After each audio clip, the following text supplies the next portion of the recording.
We have Matt Snyder joining us from VMware. Hey everybody, I really appreciate everybody making time out of their busy days and schedules to hang out with us and listen to me kind of rant and rave about a topic that's very near and dear to my heart. So a little bit about me. I've been in this industry for about 15 years. One of the kind of highlights out of my career when I was very junior, I was back in 2013, I was on the incident response team at Neiman Marcus during one of the first major credit card breaches.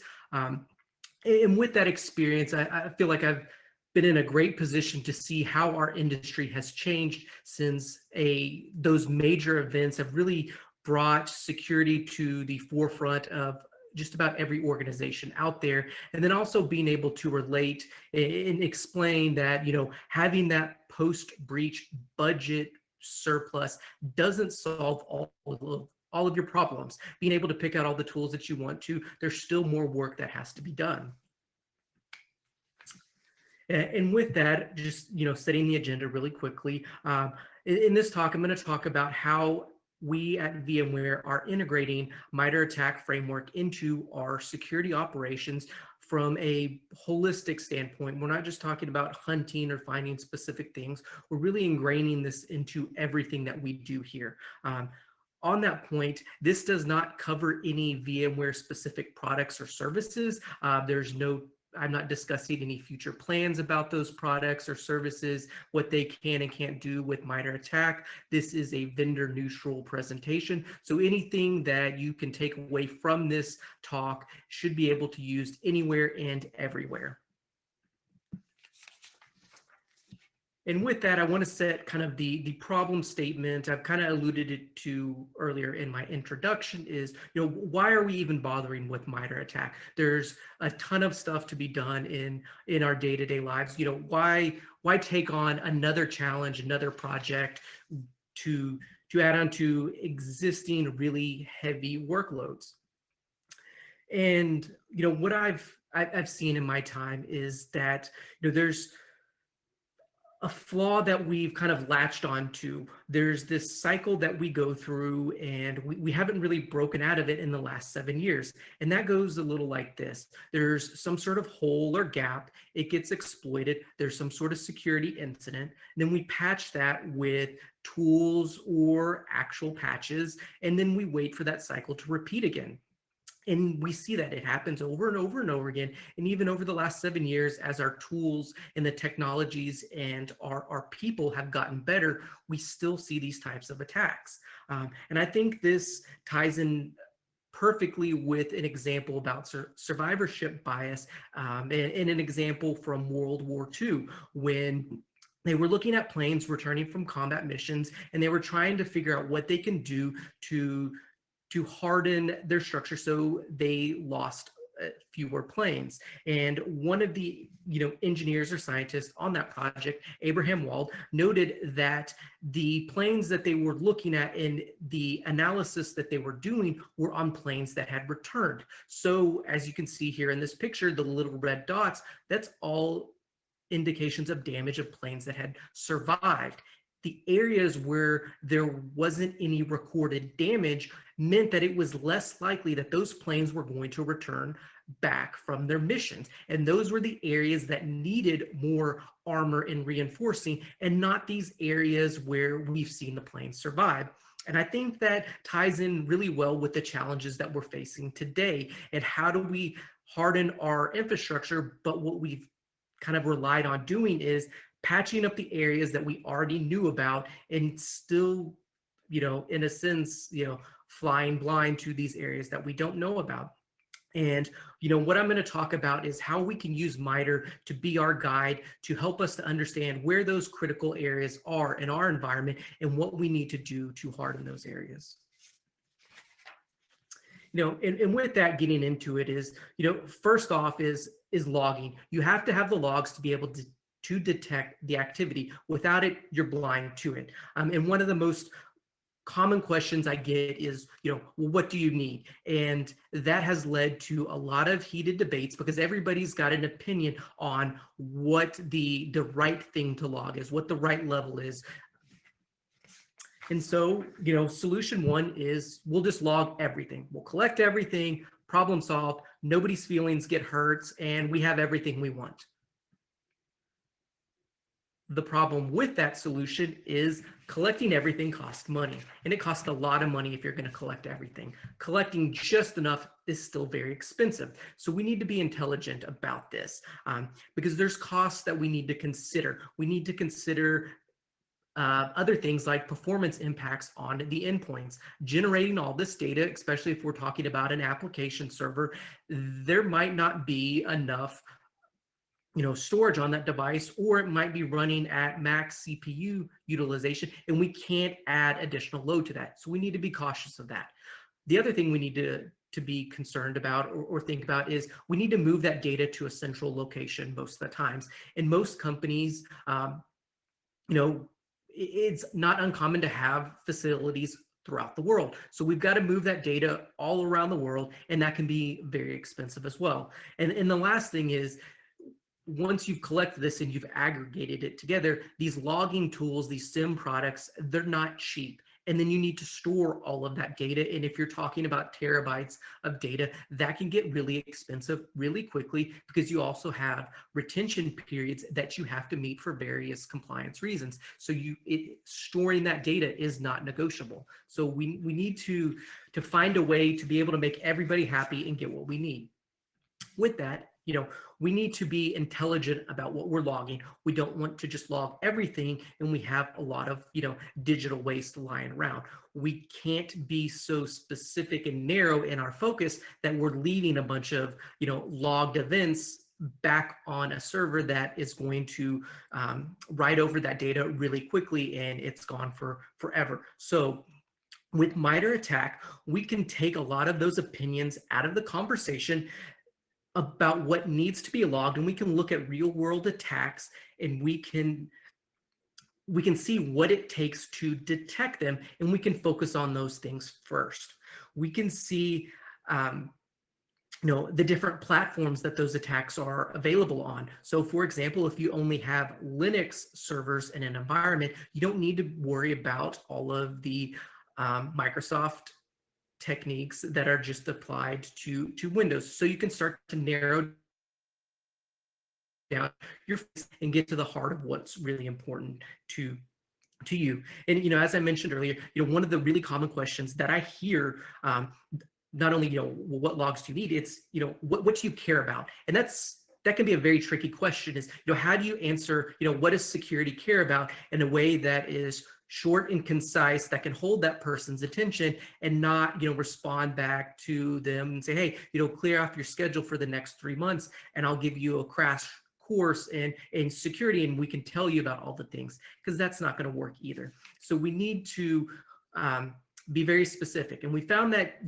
being able to relate back to MITRE ATT&CK is a great way of taking something it's independent. It's not, what are the things that Matt Snyder cares about, or what are the things that Joe Smith cares about? And it's, hey, it's a vendor neutral, it's a collaboration across various industries. And these are the things that we found to be most important. So it takes a little bit of that, maybe that tension, or maybe, if you've got, these political battles between departments going on, it really helps to step outside and look at something, from a third party to say, hey, this is what we've got going on. These are the things we care about. And it helps facilitate those conversations. And I found doing that has helped ease some of the tensions that I've seen before, and it makes the process go a lot smoother. And it's also a really great tool to be able to provide to those business units or those system admins to say, hey, these are the things that we do care about. You can specify the specific APT groups that are relevant to your industry or to your company, where you feel aligned with, the type of attacks that you're most likely to sustain. You can guide these groups to MITRE ATT&CK. You can say, hey, this is what we care about. Look about it. Look at these different TTPs. And inside of there's all kinds of great, links to white papers, articles about actual attacks that have happened and what people have learned from them. And that's a really good resource to focus their attention on these areas that you and your security team care about, as opposed to just setting them free on the internet where they're going to come across all kinds of wild proof of concept attacks and various things that may not be relevant to you and your industry. And so now that you've got that, this is a quick example of how we've integrated that into our logging standards. We can give this to the business units and we can say, this is what we care about. This is what's most important to us. And they'll also be able to understand why it's important to us. And that really takes away the, well, why is security asking us for this? This is exactly why we're asking, because threat actors are actively engaging in this type of activity. And as we move along, now that we know what we want to log, we can get into our security monitoring and building alerts with meaning. And this is, a pretty good example of what I've found most security monitoring looks like. You kind of hit a few key areas. You're not doing, really a good enough job, but hey, it passes. You've got security, and we need to change that as an industry. And as we tie back into building a balanced portfolio and looking at the example I gave earlier with the airplane, on the left, in the blue heat map, you can see kind of what we're building alerts around. And then when we look at the airplane, you can see the damage it's sustaining. And this is a really good illustration of using survivor bias to kind of solve a problem and look at what we're seeing as an industry in a different way. And these are really kind of close, and I find it kind of striking when you compare and contrast these two pictures, is you want to make sure that you're focusing on building a broad, even security portfolio and not just stacking up your armor, so to speak, in certain areas.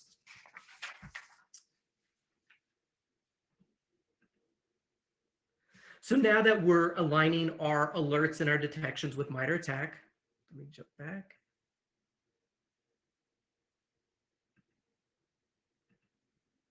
The delay got me. Our alerts start to have a little bit more meaning. There's more context behind them because now we're mapping to these TTPs and our analysts can see, okay, I've got an alert that is now, we're implementing risk-based alerting. And so you can tie the activity that might be very low fidelity alerts into these chained events. And now when an analyst reviews something, they can see that you've got something that maybe it's hitting across, initial access, and then you see something in execution, and then maybe something across lateral movement. And all of those individually might be too low to actually trigger an alert, but together our analysts can see that, hey, we've got something here. We've got this chain together of events, and it looks like an actual attack. So it helps us to reduce false positives, build better fidelity alerts, and really get to the data that we're caring about. And then also we're using MITRE ATT&CK to track our maturity and growth. We need to be able to see where we're starting out with, so you can look at your portfolio and say, okay, I can detect these things. And as time goes on, you can see how you're growing. And this is a really great tool to work with your leadership teams to be able to say, hey, given our current status and our current workload, we can build towards these detections in this amount of time. And then after that time's passed, you go back and you look and you can reevaluate and say, hey, we got this far, but we didn't get as far as we needed. We need more people, or we need better tools in order to really close that gap where we need to be. And the last thing I want to talk about is using MITRE ATT&CK to evaluate security tools. And this can be new tools, this can be existing tools. With ATT&CK, it really helps us, if you think back to that heat map, we can overlay all of our tools and we can see what matters most to us and what we can detect. We overlay that again on top of what the attackers that we're most concerned about, what they can do. And then we can identify those areas that maybe we have gaps in coverage. And then we can use that to review our tools to make sure that they're able to do the things that we want to do. Because a lot of the times we see these tools kind of boxed and sold as those as seen on TV products. You see these over dramatic sales pitches, and then you end up with this solution that just really doesn't work. And I'm running up against time, but the last thing I would like to mention about this is, just because a tool or a vendor says that they align with MITRE, that doesn't mean that they went through some accreditation process and they've been blessed by MITRE to detect all of these things. It's really up to you to put them through the test and make sure that they can find those things before you go ahead and purchase and implement that. With that, I know we're up at time, so happy to answer any questions in the Slack channel. Thank you, everybody. Thanks, Matt. That was amazing. And like I said, you'll see some big fans in the Slack channel for your meme game. We definitely appreciate the gifts. One of the interesting things, yeah, absolutely. One of the interesting things that you said was, you kind of explored all the hidden costs of a detection. Like, it's not just a blue team seeing something and writing detection for it. There's costs with, logging and licensing and all these other elements. And it really does take all the, kind of all the involved stakeholders to kind of buy in. But one of the questions I had was like, as what advice would you give in terms of keeping all those stakeholders involved with this entire detection pipeline? Because like you said, it's not just writing analytics. There's so much more cost and so much more decisions involved here.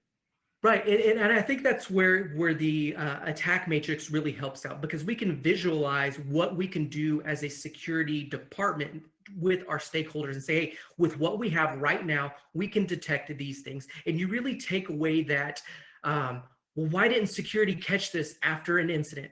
I've heard that so many times throughout my career, and I can count the gray hairs on my head every time that's happened, because it makes your head want to explode. Using this is a way to, before that even happens, being able to go to your leadership team and say, hey, we can do this with the tools that we have, with the people we have.